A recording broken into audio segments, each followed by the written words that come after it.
and filed a letter of sentiment before ICI yesterday, asking the ICI to look into the possible ties between First Lady Liza Marcos and Maynard Ngu. Your thoughts on this po? Unang-una po ay ang isang nagpamigay o nagbigay ng letter of sentiment. Kung di tayo nagkakamali, ito ay nangangalang John Santander. Para siyang isang nuisance candidate na parang binigyan ng pera para bumili ng suka at isinabay ang pagbibigay ng letter of sentiment para dalhin sa ICI. Is a story of our people, of how we optimize what we have to create a better future for everyone. We are offered the chance to help power the global green transition and to ensure that this progress uplifts every Filipino. Magandang araw, Malacanang Press Corps.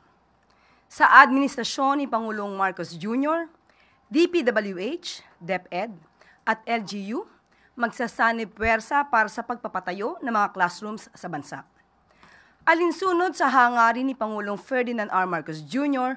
na mabigyan ng direct funding ang mga lokal na pamahalaan para sa pagpapatayo ng mga classrooms sa bansa, nakatakdang magkaroon ng Memorandum of Agreement ang DPWH, DepEd, at local government units upang mapatupad ito.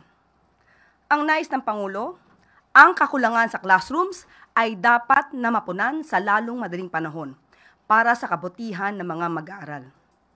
Hindi pwede ang mabagal kumilos. Yan ang direktiba ng Pangulo. Nakatuon na ang paningin ng Pangulo sa mga mabilis na pagsasaayos ng mga classrooms dito sa DPWH, DepEd at LGU. Ang plano rito ay ipapaubaya ang pondo sa LGU at ang pagpapatupad at pagpapagawa ng mga classrooms ay imomonitor ng DPWH at ng DepEd. Sa datos ng pamahalaan, mayroon na lang natitirang 2,317 na mga classrooms ang kinakailangang maipatayo sa tulong ng magiging kasunduan sa pagitan ng DPWH, DepEd at ng lokal na pamahalaan. As of September 30, aabot sa 200 na mga classrooms ang inaasahang matatapos ng DPWH ngayong December 2025. Aabot naman sa 822 classrooms ang inaasahang matatapos sa second quarter ng 2026. Target namang makumpleto ang construction ng 2,000 classrooms sa third quarter ng susunod na taon. Naniniwala si Pangulong Marcos Jr. na ang pagkakaroon ng maayos at sustainable na mga classrooms sa bansa ay magsisilbing pundasyon ng karunungan, kaalaman, at galing ng mga kabataang Pilipino na siyang isinusulong sa ilalim ng bagong Pilipinas. Pangulong Marcos Jr. nagsusulong sa responsible mining na naaayon sa environmental commitment ng Pilipinas. Pinangunahan ni Pangulong Ferdinand R. Marcos Jr. kaninang umaga ang pagbubukas ng Mining Philippines 2025 International Conference and Exhibition sa Taguig City.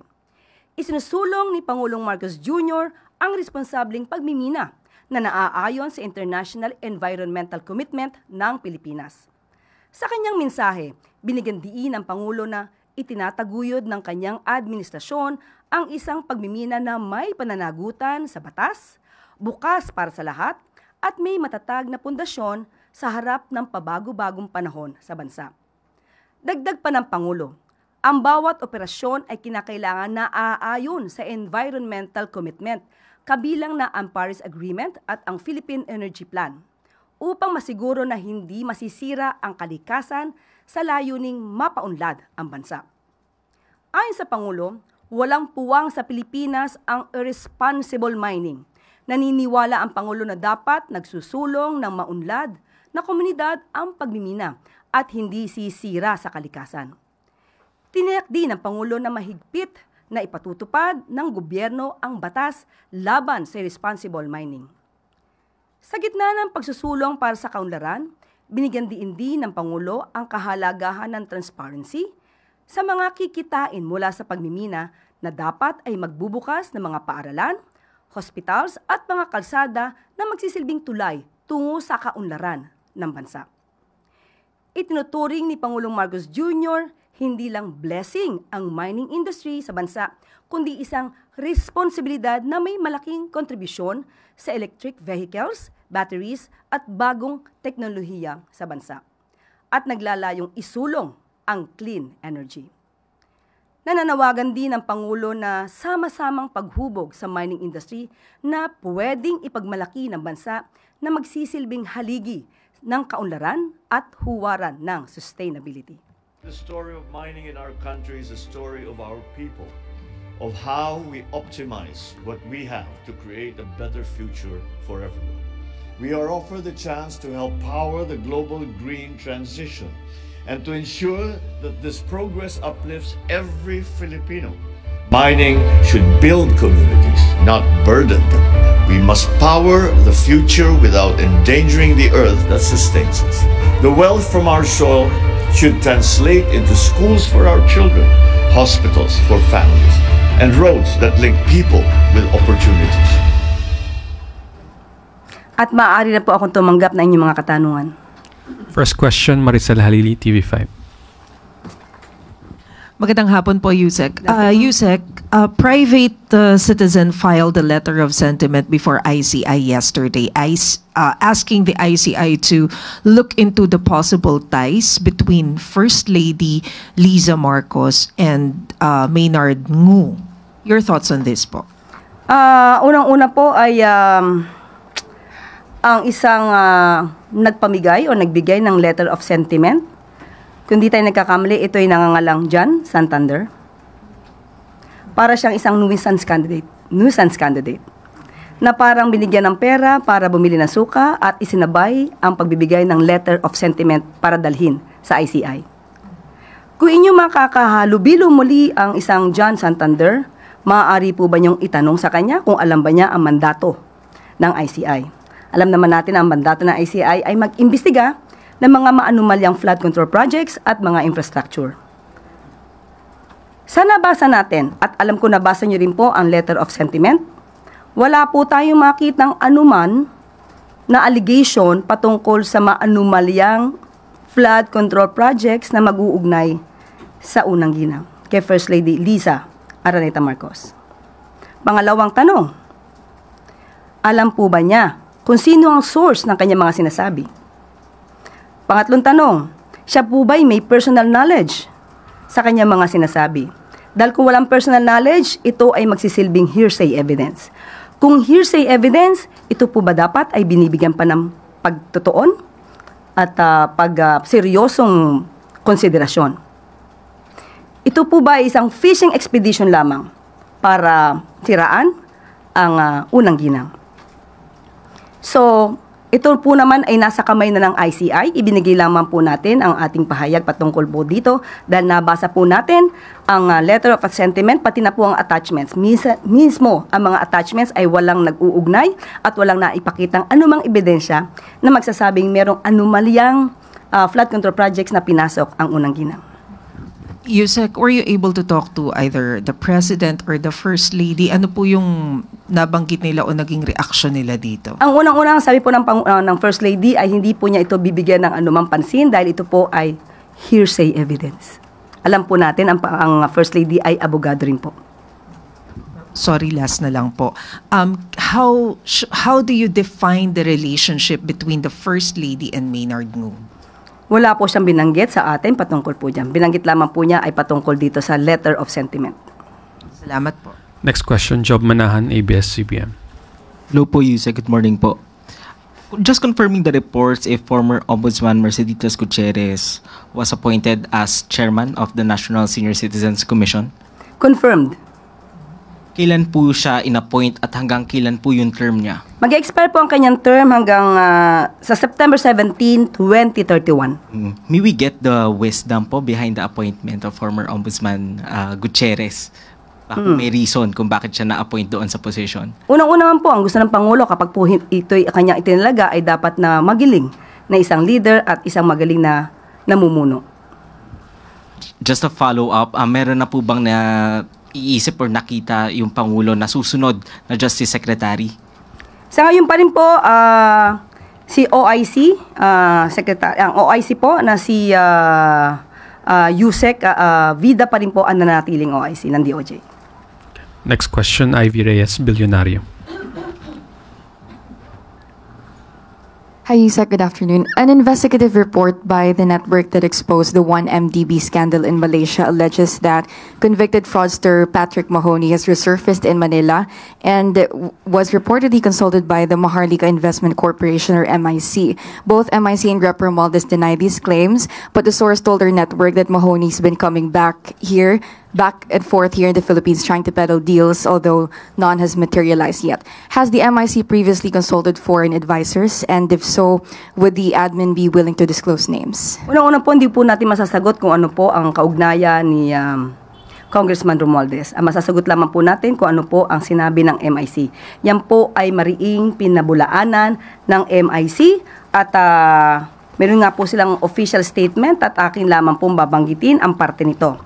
These reports contain false, baseless, and damaging allegations suggesting that an individual named Patrick Mahoney serves as an advisor, consultant, or affiliate of MIC.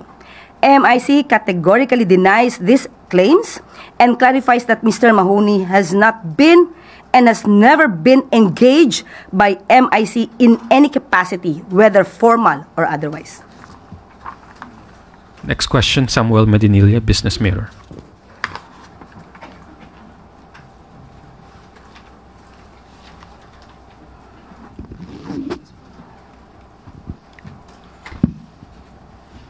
Good afternoon, Yusek.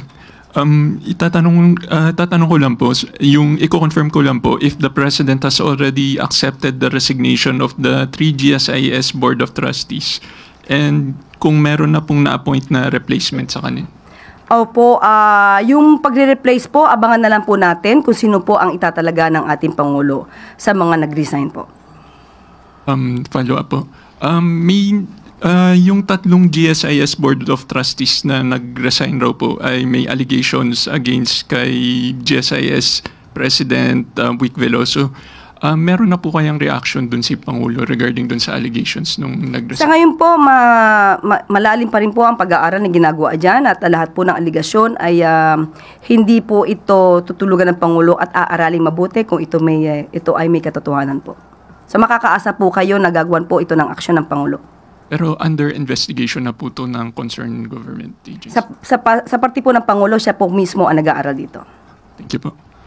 Next question, Vance Fernandez, Police Files.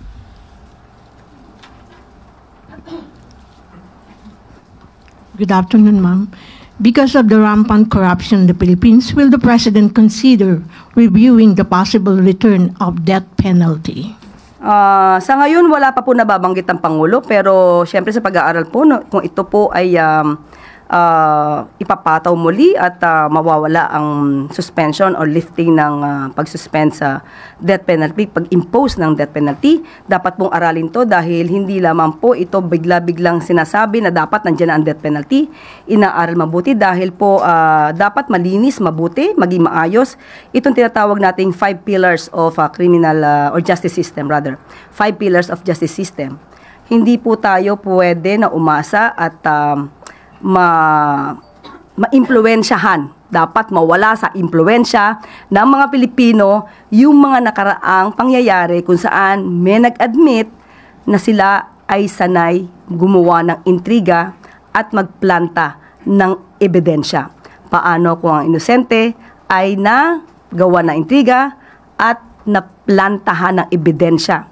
Death penalty ang maaaring ipataw. Kawawa naman po yung masasabi nating inosente. So, ang muling pagpapataw ng death penalty ay dapat inaaral ng malaliman. Thank you, ma'am. Next question, Job Manahan, ABS-CBN. Tapos na si Job. Okay. Last question, Janelle Maribohok, UNTV.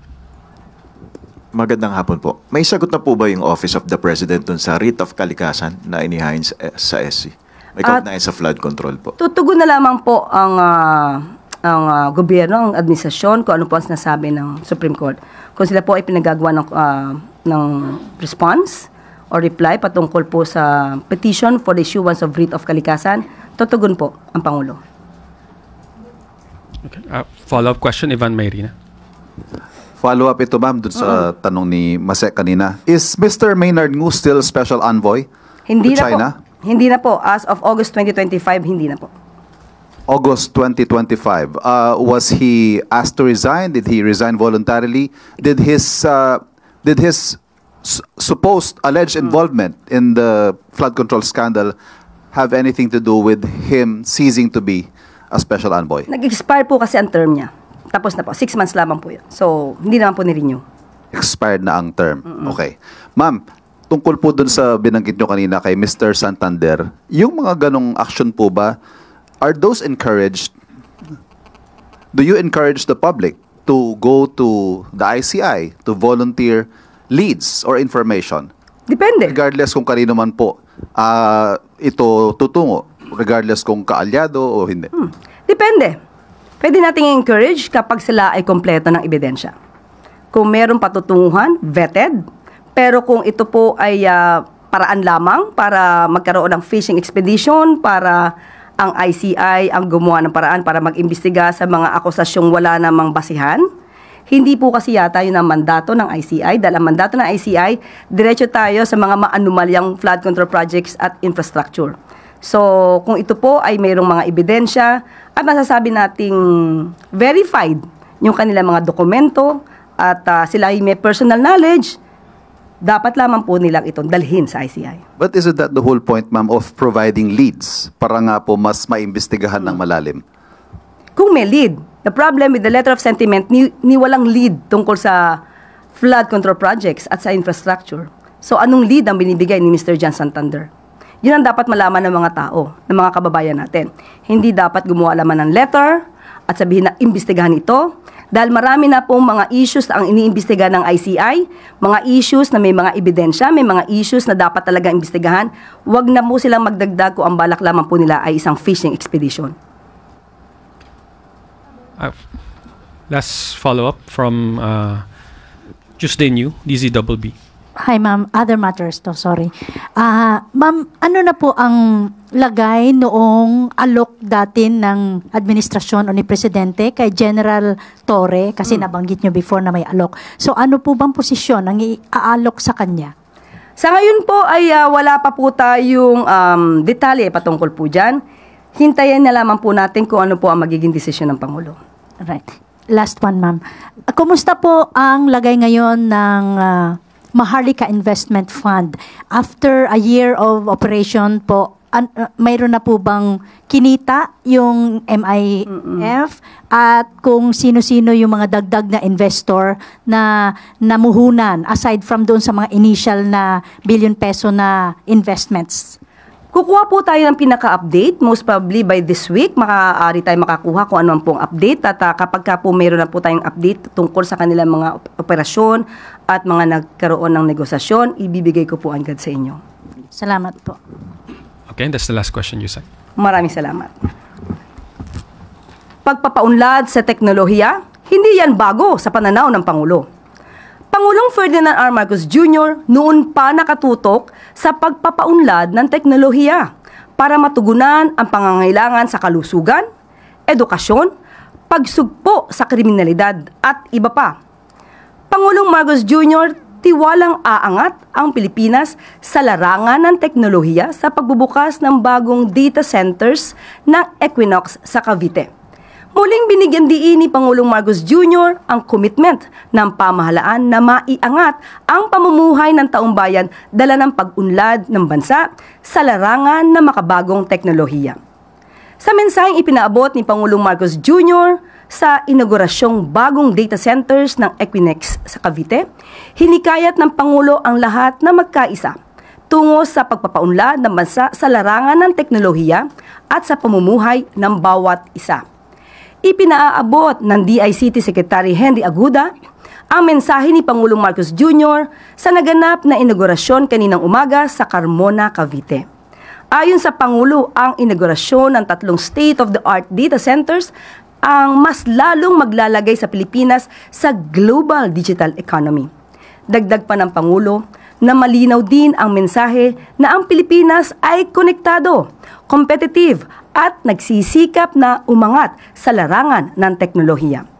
Binigyan din ni Pangulong Marcos Jr. na mayroong mga aktibong papel na gagampanan ang pamahalaan sa paghubog sa digital future ng bansa. Kabilang na dito ang National Broadband Plan, Free Wi-Fi for All, at ang National Fiber Backbone Project. Pinasalamatan naman ni Pangulong Marcos Jr. ang Equinix para sa tiwalang pinagkaloob nila at ang pag-invest sa bansa at sa kakayanan ng mga Pilipino. Tiwala din ng Pangulo na ang kanilang investment sa Pilipinas ang siyang mag-aangat sa digital competitiveness ng bansa.